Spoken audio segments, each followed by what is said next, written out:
Shalom.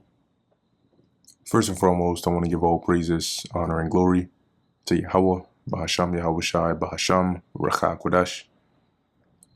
Double honors to the elders and the apostles of Great Millstone, and peace and blessings to the elect. And today we're going to go into the book of Isaiah, the 55th chapter.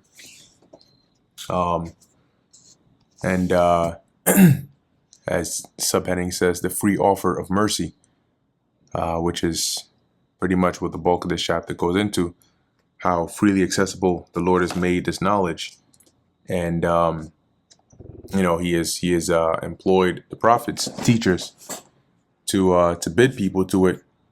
But unfortunately, as we see even till this day,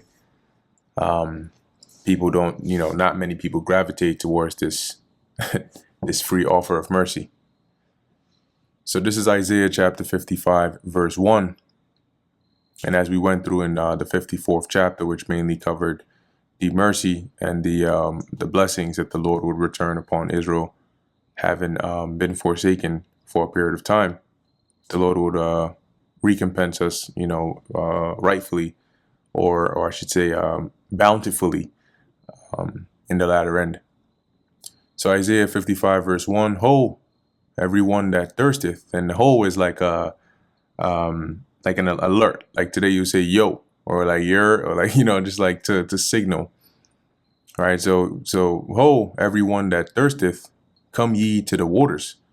Now these waters here, as we're reading in Isaiah 55, the waters and the wine, the money, or the wine and the milk, as we're going to read, are symbolic of this knowledge, or at least what we call this truth.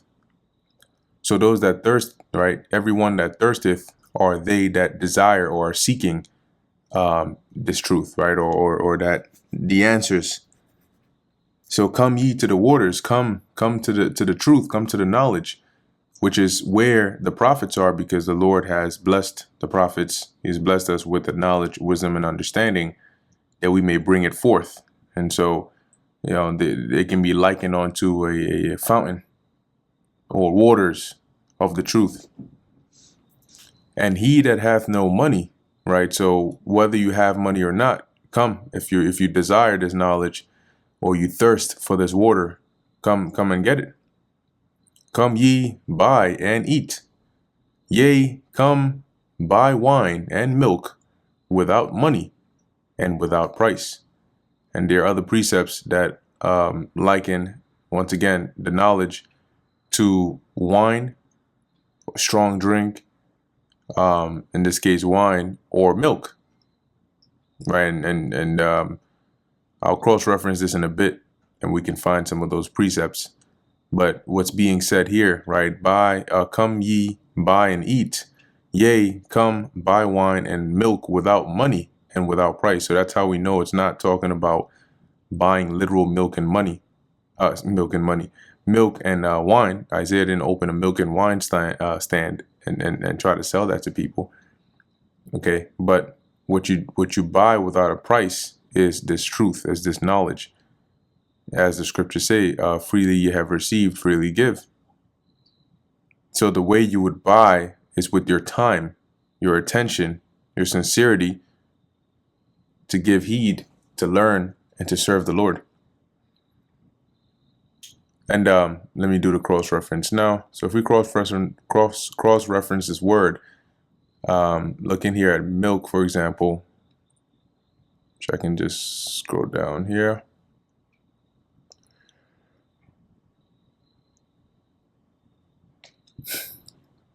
Let's see. There's a lot of precepts on this. Yeah, but this is 1 Corinthians 3:2. I have fed you with milk and not with meat. Now, was the Apostle Paul actually feeding grown men with milk? Right? Did he get, the baby feeding bottles and start feeding grown men? Obviously not. Right? So what milk was he referring to as having fed them with milk? He was referring to the basics of the scriptures, right? Or the basics of the understanding, and not with meat, which is the more complex aspects. For until now, ye were not able to bear it, neither yet now are ye able. Right? So you weren't at the level to where you could understand the deeper mysteries. So I stuck to the basics with you. And he likened the basics, which is still the understanding of the scriptures, but not on on an extremely deep level. He still likened that onto milk. See? First Peter 2:2, as newborn babes desire the sincere milk of what? Of the word, that ye may grow thereby. So the word or the truth is also likened onto milk, as it is wine. So back to Isaiah 55:2. Wherefore do ye spend money for that which is not bread? Or as in other words, why are you buying food that is not going to nourish you? And that's what it's like when you have Israelites investing in things that they think are going to be beneficial to them, but those ways are vain. Okay, and it's not actually nourishing their spirit or their soul. And your labor for that which satisfieth not. Once again, same point as what we just went into, sentence before, which is that the Lord has had it to where, as it says, and your labor for that which satisfieth not. So the Lord has had it to where a lot of these things that Jake labor for, they don't satisfy the spirit, and that's why Jake remains in this low state. Hearken diligently unto me, right? So you're wasting time, you're wasting money, you're wasting efforts on things that won't really benefit you as this truth would. But you have a chance, right? So hearken diligently. So pay attention, listen unto me, and eat ye that which is good, and let your soul delight itself in fatness. See? So how are they going to eat, or being counseled at least to eat that which is good? With your mind. As the saying goes, food for thought. So when you sit down and you learn and you listen, you expose your mind to that which is good, which is likened unto eating it, and letting your soul delight in its fatness by meditating upon it, and growing in that spirit. Verse 3, incline your ear and come unto me. Hear, and your soul shall live. See? And the same message that Isaiah is saying here is applicable to us even till today, where we're calling out to you, and those that listen, those that take heed and turn back to the Lord, there's a good chance that your soul shall live. And I will make an everlasting covenant with you, even the sure mercies of David. See?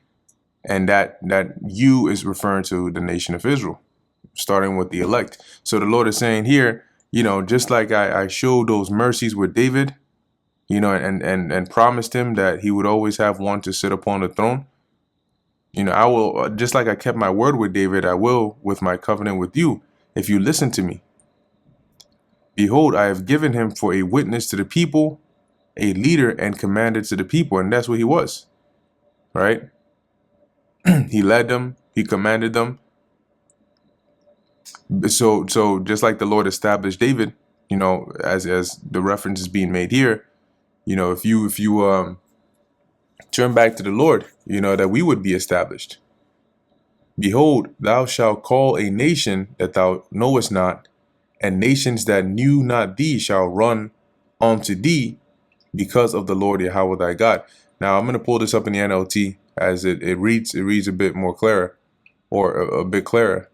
You also will command nations you know not. So that word call, I believe is Quran in the Hebrew, or Qura'ah, one of those. But as it says, NLT, you will also command nations you do not know, and peoples unknown to you will come running to obey, because I, the Lord Yahweh your God, the Holy One of Israel, have made you glorious. See? So, and that's the state that the Lord is going to put Israel in is going to be so exalted, so high up. And as it was set up in the spirit to begin with, these other nations would be subject unto us. right? As it says, all and nations that knew not thee shall run unto thee because of the Lord Yahweh thy God. And as we read in the NLT, they were going to run to come and obey and to serve us, because the Lord is going to do this, and the Holy One of Israel, for he hath glorified thee. Seek ye the Lord Yahweh while he may be found. Call ye upon him while he is near. See, and that's even more emphasis on that now, because as the doors of mercy are closing, finding the Lord is going to be harder and harder. And if you wait to the time of Jacob's trouble, all hell is breaking loose, and you think you're going to now find, the Lord by calling upon him, that's not going to work out, because most people don't even know how to truly call upon the Lord. And now is the time when you have the opportunity to learn that from the prophets, from the teachers, but you have a lot of people that don't want to take heed to that. So seek ye the Lord Yahweh while he may be found. Call ye upon him while he is near. So while you still have the opportunity to, while you still have the chance and the judgment hasn't come yet, let the wicked forsake his way, right? So those that are doing wickedly, stop that. Stop committing iniquities. And the unrighteous man, his thoughts, right? Any wicked thoughts, planning, just forsake all of that. Let it go. And let him return unto the Lord Yahweh. And he will have mercy upon him. And to our God, for he will abundantly pardon. Okay, and that shows a great deal of mercy, right? Abundantly pardon. So as it's saying here, look, leave off from your wicked ways, right? And your wicked thoughts, and return to the Lord. And he's going to have mercy on you. For my thoughts are not your thoughts, neither are your ways my ways, saith the Lord. So the way the Lord, sets things up, plans things, thinks about it, it's not the same as ours on that literal sense, right? For my thoughts are not your thoughts, neither are your ways my ways, saith the Lord. See, so what the Lord has in store and what he has planned, it's there for a reason. Neither are your ways my ways, saith the Lord. So the Lord doesn't see us as we do, right? He doesn't think on that level as we do. One, we think with the emotions we have, it still seeps in. But two, also with limited knowledge. And the Lord doesn't have limited knowledge. For as the heavens are higher than the earth, so are my ways higher than your ways. See? And that analogy is pretty sound, right? Because the heavens are really high compared to the earth. But that's how the Lord is likening his ways to ours. And my thoughts than your thoughts. Okay? You got people that still think they can try to be slick with the Lord. Verse 10, for as the rain cometh down and the snow from heaven. So just like, when it's raining or it's snowing, you see it falling from the sky and returneth not thither. So, you don't ever see rain in the liquid form going back up into the clouds. Okay. Neither do you see, as it says here, for the rain cometh down and the snow from heaven, and returneth not thither, but watereth the earth. Right? So when that water comes down, it does what it's set to do. Right? It falls on the soil and it makes the soil wet. It waters the plants and so on and so forth. And maketh it bring forth and bud, because once the plants have water, the seed that's in the earth, it germinates and then it grows, right? That it may give seed to the sower and bread to the eater. Because then, when they harvest, they now have the seed from the crop that they can then plant again. And then also they can use the other elements to make that food, right, for the eater.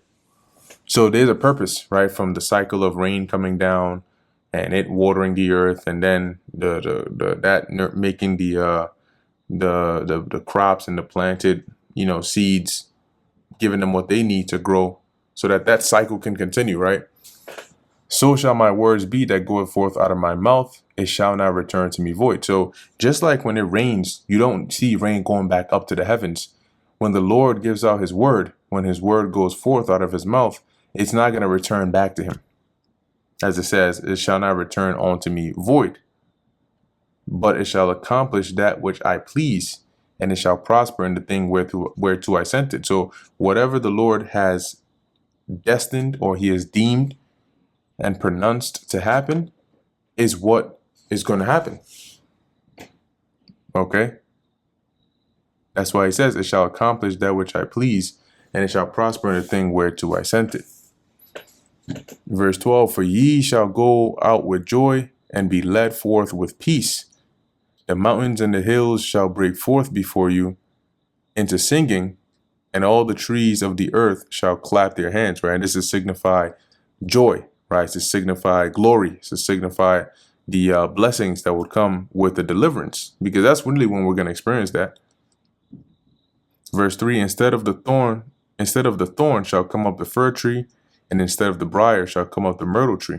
Okay, and that's representative of the Lord replacing the old or the bad for the good, and the old for the new, because there are a lot more benefits to fir tree than there are to thorns, which, thorns can prick you and so on.